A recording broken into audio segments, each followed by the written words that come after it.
Hey, y'all, Scott Horton here, and I'm so excited about commodity discs from commoditydiscs.com. They're 1-ounce silver pieces with a QR code engraved on the back side. Scan the code with your phone and get the instant spot price. Commodity discs are paving the way forward for the alternative currency community in America and around the world. The QR code Commodity Disc. Technology has now finally made a real free market silver currency viable. And anyone who donates $100 or more to the Scott Horton Show at scotthorton.org/donate gets one free. That's commoditydiscs.com. All right, you guys, welcome back. I'm Scott Horton. This is my show, Scott Horton Show. Next up is Eric Margolis, our good friend, Middle East correspondent, author of War at the Top of the World and American Raj, Liberation or Domination. Welcome back to the show. How are you doing, Eric? I'm just fine, Scott. It's good to be back with you as always. Very happy to have you back on the show. I should also mention that you write at your website, ericmargolis.com. Spell it like Margolis, ericmargolis.com. And also for LouRockwell.com and uns.com, U-N-Z, uns.com as well, for Eric's great articles. Now, I'm sorry, first and foremost, for you that you were sick, that you had to feel sick, and I hope you're feeling much better, are you? I'm on the way, Scott. Thank you very much. I hope, yeah, you don't sound 100%, but anyway, you're feeling well enough to do the show. I sure appreciate that. Thank you. But we were all suffering for the lack of your verbal insight here on the situation in France, because what I know about you is you're a big free speech guy, and you love the Muslims, and you love the French, and as I read in your first article on the subject, and of course I could have guessed this, right? You were there at Charlie Hebdo headquarters only a year ago. Before the massacre. You knew these guys. Of course you did. Of course you do.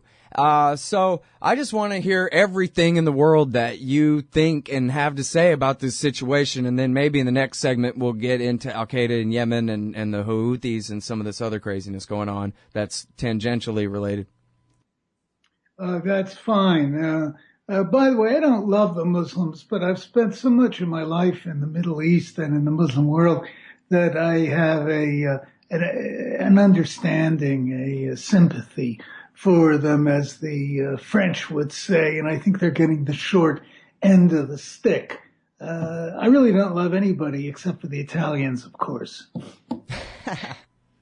I didn't really realize those were the rules of how it goes, but all right. What about the Americans? You don't love us anymore either? No, I love America, my country. But I remind you that our great Thomas Jefferson said every decent American has two homelands, America and France. So that's how I feel too. All right. Yeah, and I know you do, because oftentimes I've interviewed you from France, where you go for seemingly business and pleasure. You always seem like you're having a good time, but then you also write stories like in the summer of 2011 about the French special forces and spies helping the rebels in Syria and that kind of thing, because I know you're getting your work done over there. Yeah, it's not even a coincidence or something. It's just, yeah, absolutely par for the course that, of course, you even knew the guys who were the victims, or at least, as acquaintances, you had met them before, the guys who were killed by these wannabe jihadis back, 3 weeks ago now? Yes, well, I was at the Charlie Hebdo studio when I was promoting my most recent book, American Raj. And I'm well aware of the publication. It really had a very small circulation.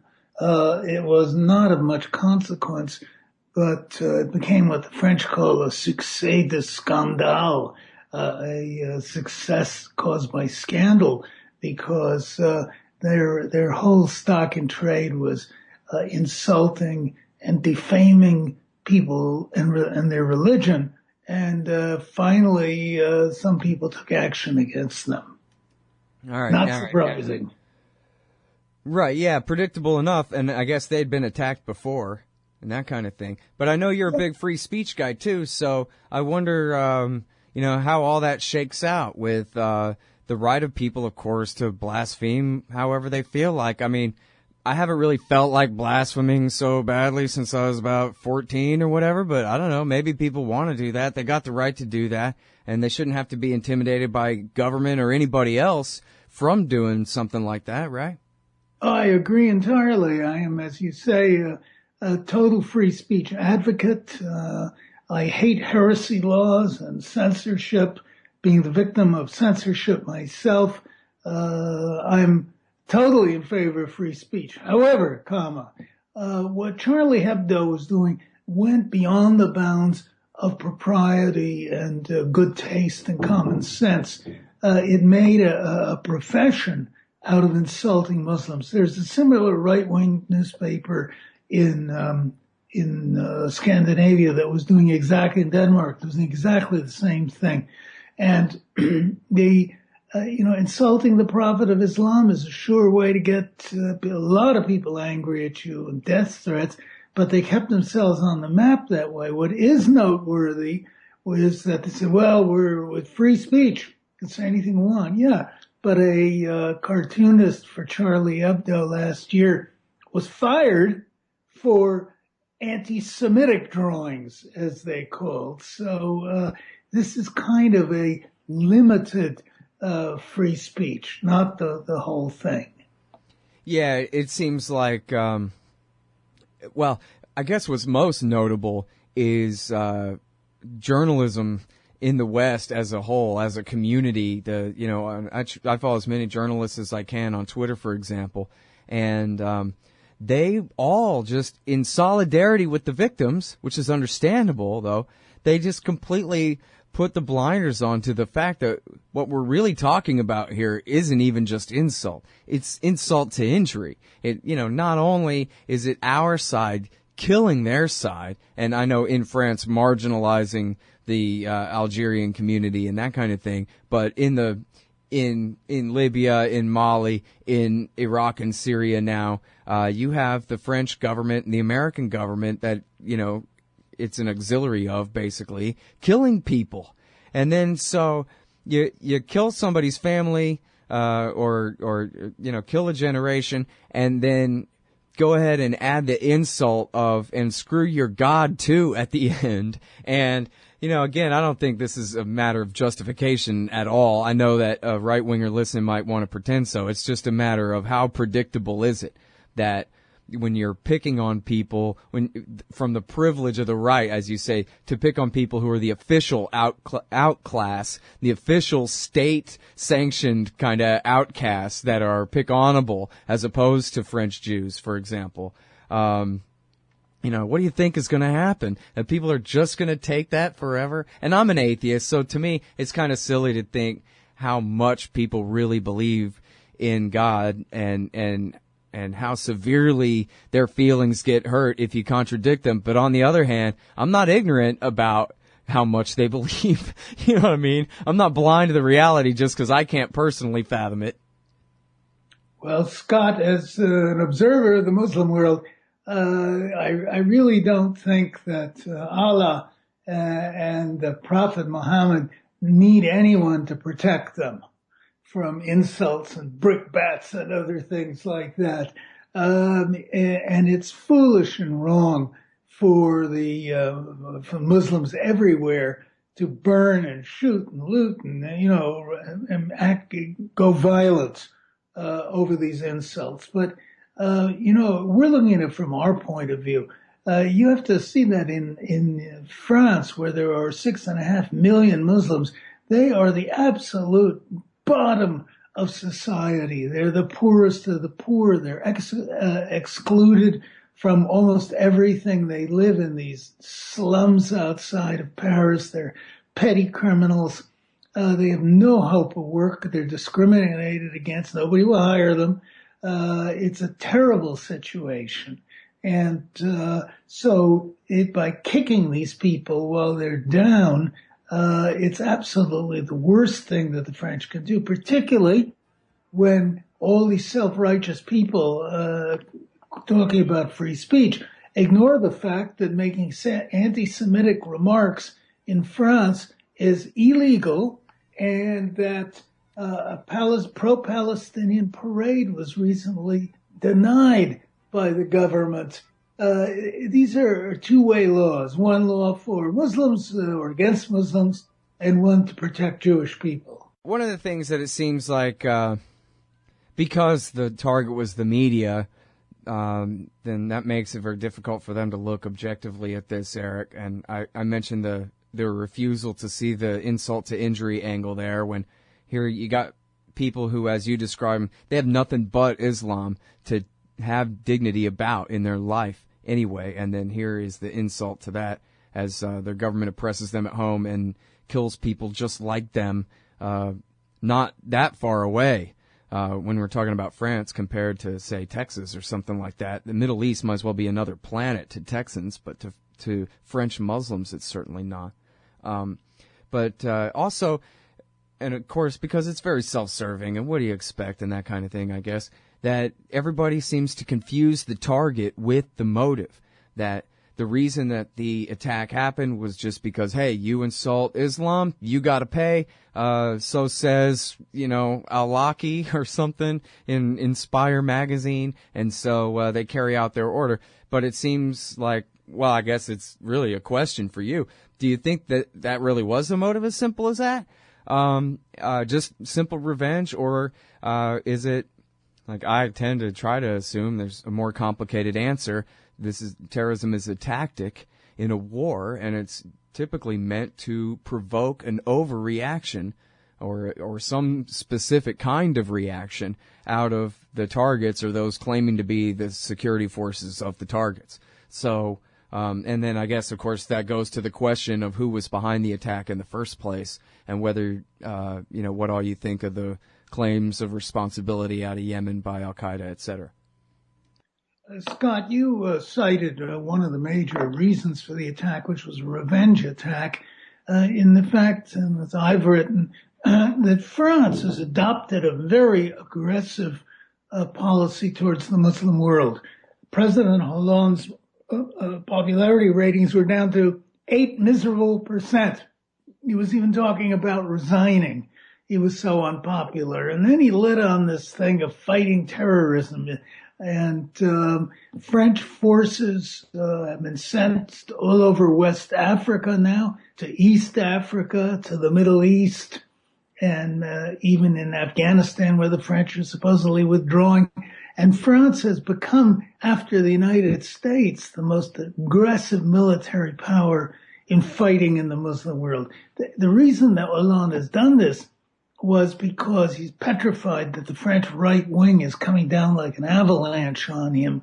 And the right wing in France is extremely anti-Muslim. And he was being called a weak and a wimp.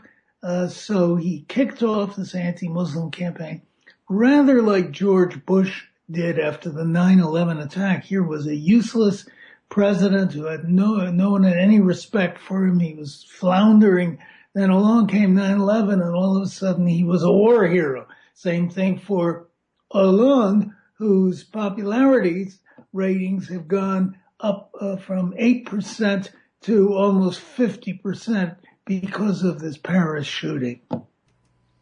That's a catastrophe. It works so well, and every time. And interestingly, it's working now on the people who sat back and, because their leader at the time seemed to know better, Jacques Chirac, they got to all be high and mighty and very French and rude about what rubes the Americans were for falling for this kind of thing. And now look at them.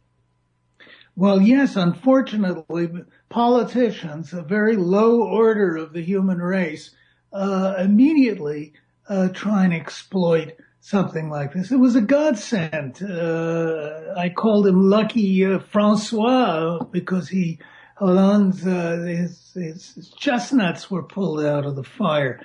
But remember that, speaking of Chirac, that in 2003, when the U.S. was planning to invade Iraq, it was the French, President Chirac and other senior French officials, who were completely dead set against the invasion. They wouldn't go along with the American plans to invade Iraq. And France warned the United States, if you invade Iraq, you're going to open a terrible Pandora's box. The gates of hell will open in Iraq, and it will spread this poison across not only the Middle East, but it's then going to blow back into Europe. And we are seeing precisely this happening now.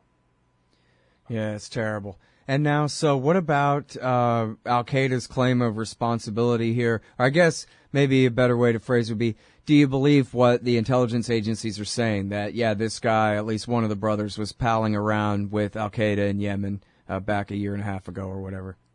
Scott, it's really hard to say because some of these extreme groups traditionally take credit for attacks that they were not responsible for, just to keep their name in the public view. They may have been responsible, they may not have been responsible. What's typical with these attacks is they're done by a bunch of amateur, loosey-goosey guys who are not a well-organized outfit, but somebody says, oh, go and smite the unbelievers, and off they will go. So it's very hard to say who was really responsible. All right, and now, what do you think is the most important thing for people to know about the death of the king in Saudi Arabia and the rise of his successor? Very interesting event. So far, in the last few days, the transition has moved very smoothly. Of course, the king has been terminally ill since December, so there was plenty of time to get ready and prepare for the succession. What is interesting about it is that no open fight has broken out yet, that a man regarded as a sort of sensible, level-headed Prince Mukrin has now been named the number 2, and it looks like things are in reasonable hands. What we have to look for now is discontent in the military and the security forces, because, as I've been saying for years, one of these days there is going to be a revolution in Saudi Arabia, and we may be facing a new Colonel Gaddafi. Ah, that's interesting. Well, and I've already kept you over time, but that sounds like a subject of, well, this is a developing story, so maybe soon we can talk about that, the different generals and the relative strength of the military and the princes and the wealth and the shake-up there in Saudi Arabia. Eric, I'd look forward to that. You're on, Scott. All right, thank you so much for your time. I appreciate it. Thank you. All right, y'all, that's the heroic Eric Margolis. He's at ericmargolis.com, at lourockwell.com, and uns.com, U-N-Z, uns.com. The books are American Raj and War at the Top of the World. Hey, y'all, Scott Horton here for wallstreetwindow.com. Mike Swanson knows his stuff. He made a killing running his own hedge fund and always gets out of the stock market before the government-generated bubbles pop, which is, by the way, what he's doing right now, selling all his stocks and betting on gold and commodities. Sign up at wallstreetwindow.com and get real-time updates from Mike on all his market moves. It's hard to know how to protect your savings and earn a good return in an economy like this. Mike Swanson can help. Follow along on paper and see for yourself. wallstreetwindow.com. You hate government? One of them libertarian types? Or maybe you just can't stand the president, gun grabbers, or warmongers. Me too. That's why I invented LibertyStickers.com. Well, Rick owns it now, and I didn't make up all of them, but still, if you're driving around and want to tell everyone else how wrong their politics are, there's only one place to go. LibertyStickers.com has got your bumper covered. Left, right, libertarian, empire, police, state, founders, quotes, central banking. Yes, bumper stickers about central banking. Lots of them. And, well, everything that matters. LibertyStickers.com. Everyone else's stickers suck. Hey, I'm Scott Horton here for The Future of Freedom, the monthly journal of the Future Freedom Foundation at fff.org/subscribe. Since 1989, FFF has been pushing an uncompromising moral and economic case for peace, individual liberty, and free markets. Sign up now for The Future Freedom, featuring founder and president Jacob Hornberger, as well as Sheldon Richmond, James Bovard, Anthony Gregory, Wendy McElroy, and many more. It's just $25 a year for the print edition, $15 per year to read it online. That's fff.org/subscribe. And tell them Scott sent you.